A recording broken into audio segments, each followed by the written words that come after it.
Terence Bud Crawford. La boxe, c'est un business, un divertissement. Ceux qui se montrent et attirent l'attention sont souvent récompensés. Mais ce n'est pas le cas de Terence Crawford. Il n'est pas devant les caméras avec un micro pour dire qu'il est le meilleur. C'est avec ses poings qu'il impose le respect. À la salle, sur le ring, en combat, comme à l'entraînement.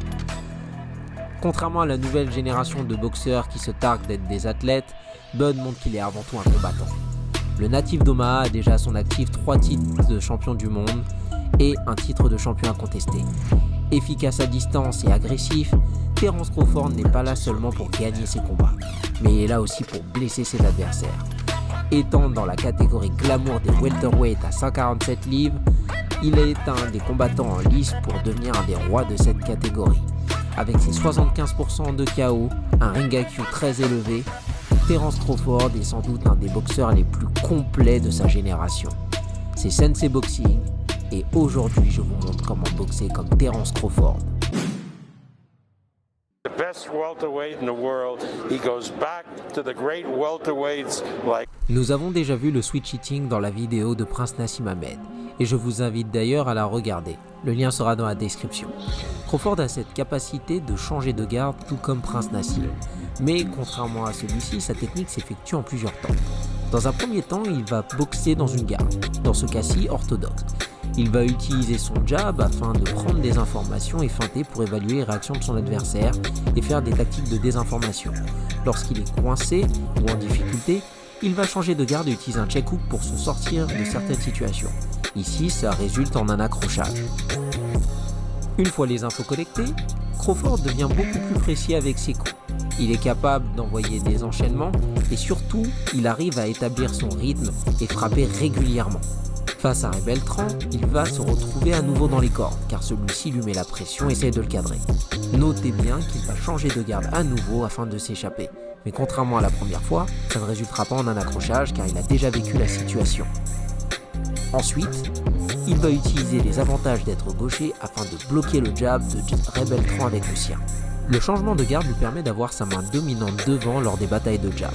Ainsi, en frappant la main de Beltran, il force celui-ci à baisser la main et il peut remonter avec un crochet du bras avant et se désaxer. Face à un Lundy qui est rapide et athlétique, Crawford a du mal en position orthodoxe à utiliser son jab.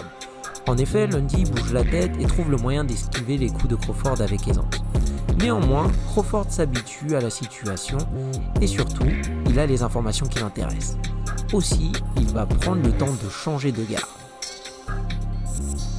Une fois qu'il a changé de garde, le schéma pour Lundy est totalement différent, puisque Crawford peut gêner Lundy avec son bras avant. Celui-ci est en position shoulder roll et maintenant il se fait toucher. The best welterweight in the world. He goes back to the great welterweight. En parfait switch hitter, Crawford exploite les avantages d'être gaucher. Par exemple, casser le rythme de son adversaire en contrant le jab avec un direct du bras arrière, qu'il peut faire suivre d'un crochet du bras avant. Une de ses techniques favorites est le pas de retrait lorsqu'il est chargé, suivi d'un crochet ou d'un uppercut, ce qui est parfait pour boxer un adversaire agressif qui avance. De plus, Crawford utilise cette technique pour intervertir les positions et sortir des corps. Nécessaire, il est capable de désaxer et faire un check hook afin de vraiment contrer les adversaires qui décident d'avancer. Il est capable aussi de changer de garde en plein milieu d'un échange afin d'être certain de pouvoir contrer avec son bras avant ou son bras arrière. Enfin, une autre technique de Crawford est de donner de discrets coups au corps à l'adversaire, notamment lors d'échanges, afin de ralentir celui-ci et prendre l'avantage. Face à Indongo, chaque échange laisse place à un coup au corps, et un moyen pour lui de créer un knockdown. Face à des boxeurs plus rapides comme Yuriorkis Gamboa, cela permet de les ralentir pour pouvoir ensuite toucher au visage et avoir le knockdown. Face à des boxeurs à la stature supérieure comme Jeff Horn, cela permet de créer des opportunités et de ralentir les adversaires agressifs. The best welterweight in the world. He goes back to the great welterweights like. D'une grande intelligence stratégique, voyons comment Crawford gère ses différents profils de boxeurs. Ici, face à Gamboa, boxeur plus rapide que lui et qui le met en difficulté, la stratégie de Crawford va être de changer de garde et neutraliser son point jab et perturber son rythme à l'aide de contres. Ensuite, il utilise son timing pour contrer les accélérations de Gamboa, qui qui a une allonge moins importante et qui pour toucher a besoin de se jeter sur lui. Afin de battre un adversaire plus rapide, il faut prendre en compte une chose, le timing va à la vitesse. On peut être beaucoup plus rapide mais pas frapper au bon moment. Un autre exemple, c'est le combat face à Amir Khan, qui est reconnu pour sa vitesse de bras exceptionnelle. Crawford va maintenir la distance avec son bras avant à chaque fois que Khan charge, et ensuite contrer une fois que le timing est enregistré. Tous les boxeurs rapides sont vulnérables au contre. Comment gérer un boxeur puncher, c'est-à-dire quelqu'un qui boxe mais qui a quand même pas mal de puissance. Ici, des mouvements latéraux vont empêcher le boxeur puncher de s'ancrer et il faut surtout neutraliser son jab, puisque c'est le moyen qu'ils ont pour pouvoir établir leur power punch. Pour cela, Crawford va utiliser sa capacité à bouger latéralement et ses contres pour pouvoir créer des dégâts. Nous avons vu précédemment que Crawford est capable d'utiliser son enchaînement direct du bras arrière, crochet du bras avant pour neutraliser le jab de quelqu'un. Voyons maintenant comment gérer un pressure fighter, c'est-à-dire quelqu'un qui avance garde haute, qui essaie de passer sous vos coups pour pouvoir envoyer des coups puissants. Le meilleur moyen de les vaincre, c'est d'utiliser l'uppercut. L'uppercut est le meilleur moyen de les stopper car ils ont tendance à être très bas. Surtout, le plus important, c'est d'avoir les bras relâchés.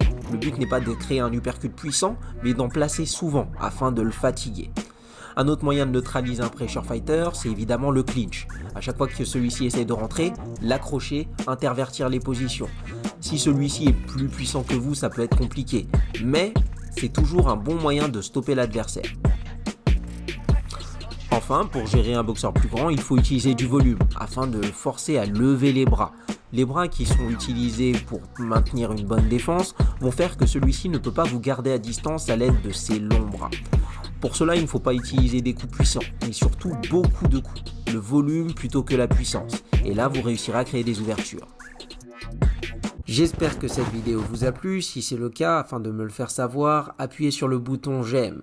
Vous pouvez aussi vous abonner à la chaîne et puncher cette cloche de notification afin d'être au courant de chaque vidéo que je sors.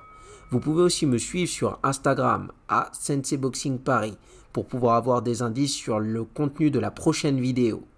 C'est Sensei Boxing et je vous souhaite bon entraînement.